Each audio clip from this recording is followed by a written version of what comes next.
People in universe want to make out like Batra is insane for having an imaginary friend or imaginary monsters, but when Nagi and Barrow do it, they're all of a sudden really cool. But I kind of want to yap about this goal from Nagi because there's so many elements about it that go into the importance of this goal, and none of it's explicitly told to us. And what I actually mean by all of that is that this was the goal he was supposed to score at the end of the series. Like, this goal exactly. But as always though, let me kind of like lay the foundations for how we was going to get there. The first and most important event that was leading up to the 5-stage volley being his end of series goal was in the second selection. So in the second selection, they go through the first part, which is like individual training, and then they've got to join a team of 3. Nagi wants Isagi to join him and Reo because he recently lost against Isagi. He wants to team up with him to evolve.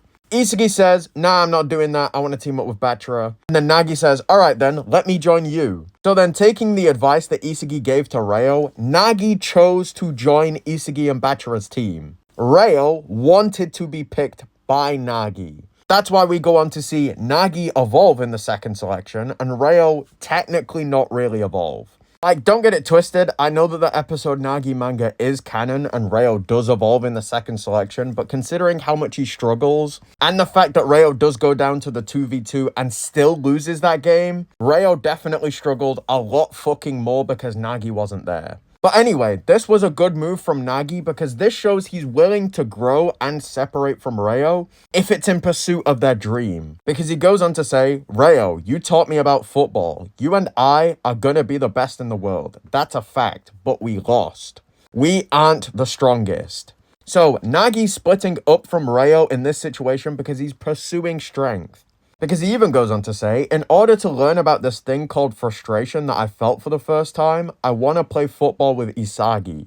I want to try making an effort. And then Isagi hears that and he's like, yeah, come on then, join our team. So keep all of that in mind, right? So then these 3 team up and then they obviously go on to challenge Rin's team. So then, just to give you context of where we're at right now, Isagi's just scored the opening goal, kind of backing up that he is freedom. Rin then scored from the halfway line, and then I'm pretty sure either Tokimitsu or Aryu then scored again. So the score's 2-1 to Rin's team. And all of that's important because now Nagi's in a restricted environment. His team is down and they're losing. But obviously, Nagi is a restricted ego type, so he says, football sure is interesting. It's thanks to you that I'm able to see things in this interesting way. Next, I'm going to get even more interesting. And we basically get like a mini time skip where Nagi then tells a plan to Batra and Isagi. The next goal that's scored is definitely off Nagi's plan because Batra says, I see, so that's the way you want to play, Nagi. And just before kickoff, he says, losing is frustrating, so I hate it. But basically, it turns out that Nagi's plan was to make a triangle between him, Isagi, and Batra and then pass the ball between them.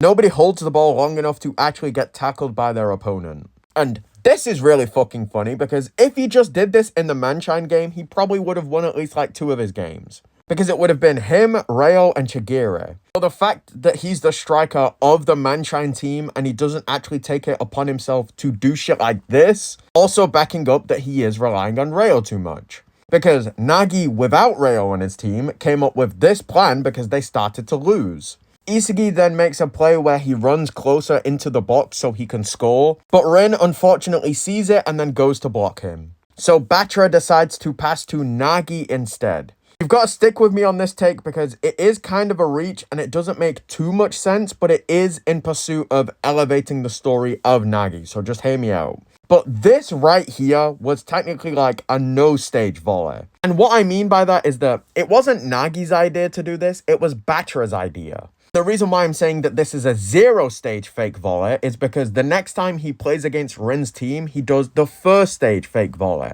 It's all going to make sense the longer you get through this video, so just stick with me for now. But anyway, Batra passes the ball to Nagi with this insane spin on it, and then Nagi notices it. That's when he traps it with the outside of his heel to flick it over Aryu. And then he runs past Aryu and then shoots and scores, obviously. But then to give you more context as to this being the 0 stage, when Nagi's talking about this goal, he says, yeah, I didn't expect that, but I guess there are passes like that too. And then Isagi's like, huh? And then he goes on to say, all the passes I've received before from Reo basically felt like he was saying, do what you want to, but Bachara's pass, how do I put this, felt like it hammered an idea into my head. So the reason why I'm pushing that this is a 0-stage fake volley is because it's not his idea. It was Bachara's idea, technically speaking. Don't worry, I am going to elaborate on it now when we see the goal that he scores in this game. This is now the second time that Nagi faces off against Rin's team. Everybody's picking who they want to face off against. Chigiri picked Aryu, Baro picked Tokimitsu, Isagi chose Bachara, and then Nagi chose Rin. Well, Isagi didn't choose Bachara, he just got left with him. So here we see that Nagi says, I want to battle the number one. But anyway, we get kickoff, and then there's some shenanigans. Isagi steals the ball, and Nagi starts to run up the field. And as he's running up the field, he says, give me a floaty one. And then Isagi does just that. But Rin is able to somewhat read Nagi, so he takes up a position where he can stop him no matter what he does. Nagi then sees this and decides to pass the ball over to Chigiri. So again, you've got to stick with me for this because all of these takes are going to make more sense the longer this goes on. So this is the first stage of the fake volley because he's only touched the ball once now. And it is a fake because Rin thinks that Nagi's going to shoot and instead he does pass the ball over to Chigiri instead because Rin is caught off guard by that. So that pass leads to Chigiri scoring, right? We can all agree with that. So far, the only things we need to keep in mind, 0-stage fake volley because it wasn't his idea, first stage fake volley because it was his idea. But moving on, Aryu then scores, making the score 2-1 to Team Red. So actually, in this moment, when I said he got fired up because his team was down, I was actually just wrong. But it still applies because he is restricted and his team has just conceded a goal. It's just obviously, it's not as restricted as I initially made it out to be. So now his team is down 2-1. And then we see Nagi get fired up again. And remember, every time he gets fired up, it's just after a loss. Because he thinks to himself, I want to crush him. Because he also goes on to say, after coming here and playing and learning more about defeat, I have changed. No, you fucking haven't. I want to get even stronger. I'm sorry, Reo. And then we get Team White's kickoff. Chigiri's got the ball and he's being pressed by Aryu. Baro's asking for the ball, but he's being pressured by Tokimitsu. And Isagi's having kind of a hard time getting past Bachara. I'm not reading all of this because it's not that important, but Nagi sees the state of the field and then decides to change it. He even goes on to analyze Isagi and Rin and then compare them to figure out why Isagi can't beat Rin. And then he comes up with a plan. He says, in that case, I'll just become the missing piece. And he makes a dash towards some open space. By doing this, he does start to smash the field apart, even causing Isagi to break himself down to understate the state of the field faster than anybody else. Chigiri then sees that Nagi's running into open space and then passes to him. Rin's able to see that Nagi was making this play the entire time and goes to pressure him. Nagi ignores the ball and lets it roll over to Isagi, who then passes the ball back over to Nagi. Rin's able to read all of this and then still comes charging in to steal the ball off Nagi. This is when Nagi does the second stage, fake volley. Because I'm counting the stages of the volleys compared to how many touches he makes before he scores. He touches it once here, and then once again to score the goal. So you can probably see a pattern here, right? We've gone from 0 to 1 to 2. All of this has been in the second selection, away from Reo. But kind of a tangent, but it is important. Anri says, oh my god, a play like that, it's a miracle. And then Ego says, oh, calling it a miracle, that just shows your mediocrity. But then Anri goes on to say, but that was some sort of super play. That's not the sort of thing you can do over and over and over again. No way. And then Ego says, I'm not sure about that. The mental ability to envision a goal, the skills to make it happen, and the ability to read the state of the field and the players. When all these conditions come together in an optimum combination, a player's performance can exceed human knowledge. Miracles can be explained, Anri-chan, and they'll need a formula to clear this selection. So, this was a tangent because this is basically confirming that the 5-stage fake volley or fake shooting was the formula that Nagi had. Because it is the formula he creates in the second selection that allows him to clear the second selection. To make all of this sound even more concrete, we need to go over to the episode Nagi manga when Nagi's team plays off against Karasu's team. The score is 4-4 at this point and they're tied. The next goal is going to decide who the winner is. Nagi's got the ball and him and Baro are running up the field. Nagi starts to reflect on him playing with Isagi, and so does Barrow. Barrow gets the ball and gets pressured by Kiora and Karasu. I'm pretty sure it's Karasu. And then just before he decides to shoot, Isagi's Phantom comes in the way and blocks the shot. And this is important because Isagi's here to force Barrow to evolve by passing the ball. Kind of hard to explain, but Isagi's Phantom appears to show the restricted individualistic people what they actually need to do to evolve to get to that next level. Because in Barrow's case, Barrow has already beaten the two people that was marking him and he's open to shoot now. Realistically speaking, he could just shoot and score right here. But because that goal wouldn't lead to an evolution in Barrow's character, that's why Isagi's Phantom appears. And that's why Barrow then decides to pass the ball, because if he wants to reach that next level, he needs to pass and use his other teammates. Because look, we see Karasu and Kiora in the background. Barrow's free to fucking shoot right now.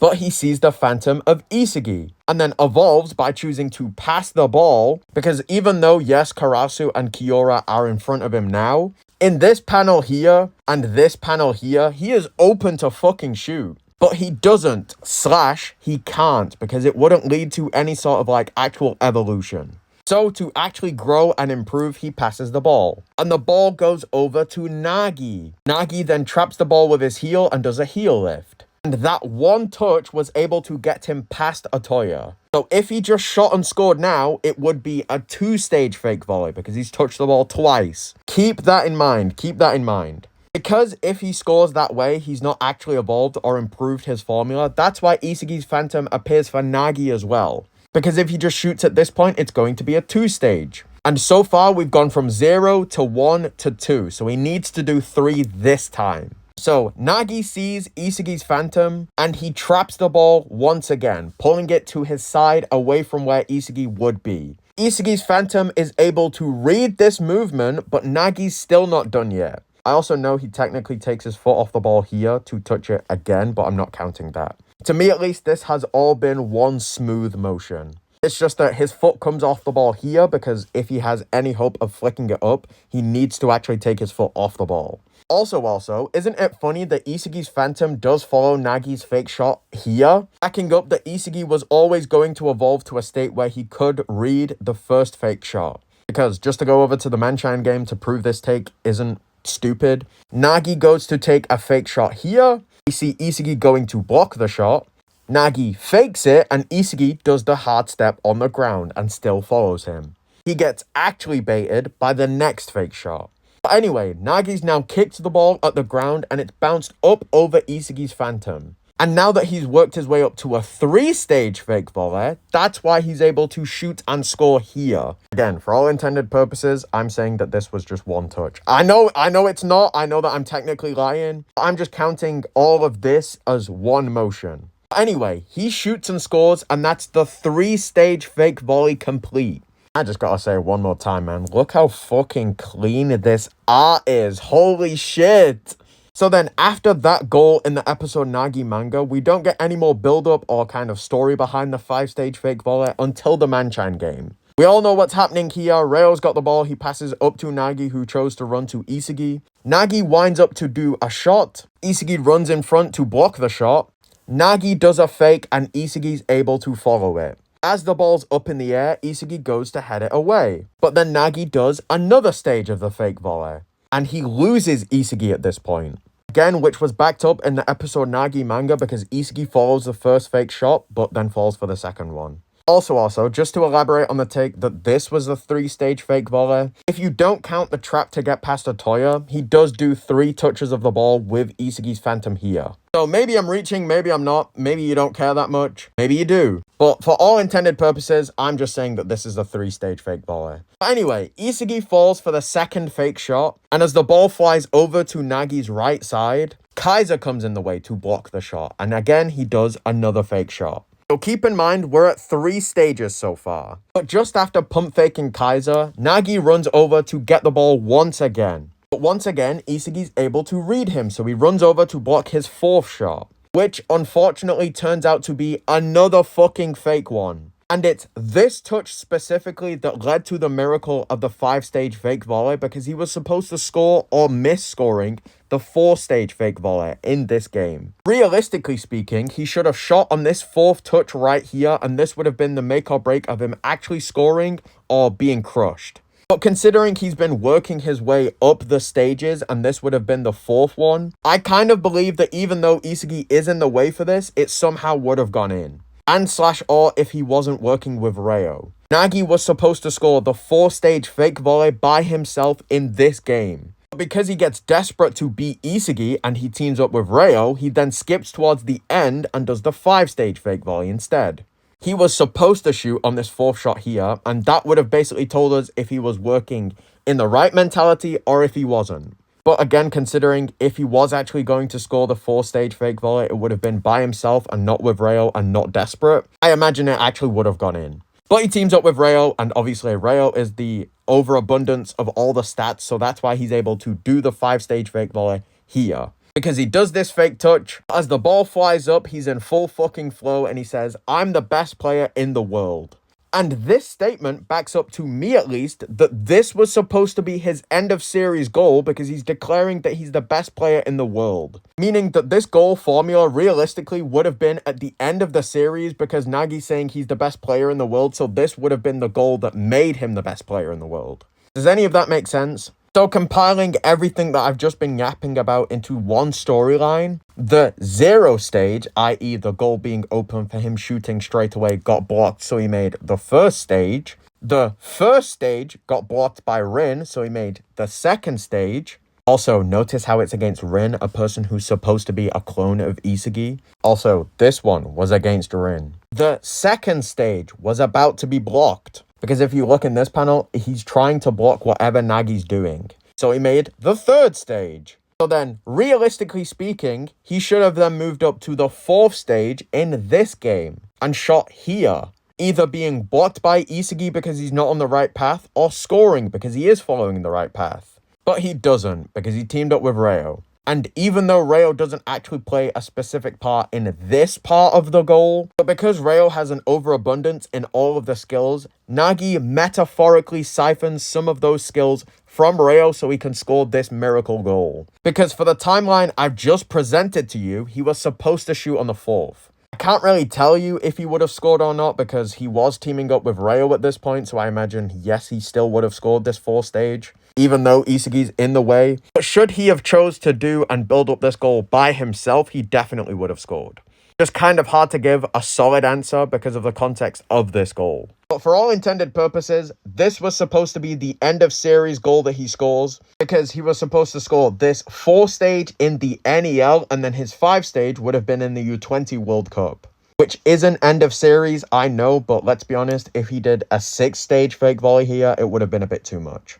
And it also wouldn't have made as much sense because the next stage would have been blocked by Kaiser, kind of breaking the whole cycle that all of the stages have been built up against Isagi. So I'm kind of low-key putting like a bet that Nagi's going to score a 6-stage fake volley in the World Cup, like the actual World Cup. That's only if the story of this goal and this formula is still going. If this was the end of it, then obviously it's done. But this goal was a miracle because this was supposed to be scored at the next level. He was supposed to build his way up to getting to that 5th stage. But because he got desperate and because he was relying on Reo, that's why he scores it here, and that's why he falls off in the NEL. Because even though he does say, hey, let's change things up for the Bacha game, he ultimately doesn't and relies on Reo once again because of this. So, unironically, this is the best goal in the series at this point, and it's the best written goal in the series at this point. Don't get me wrong, I know that Isagi's goals are well written, but when it comes to the build-up that this one had,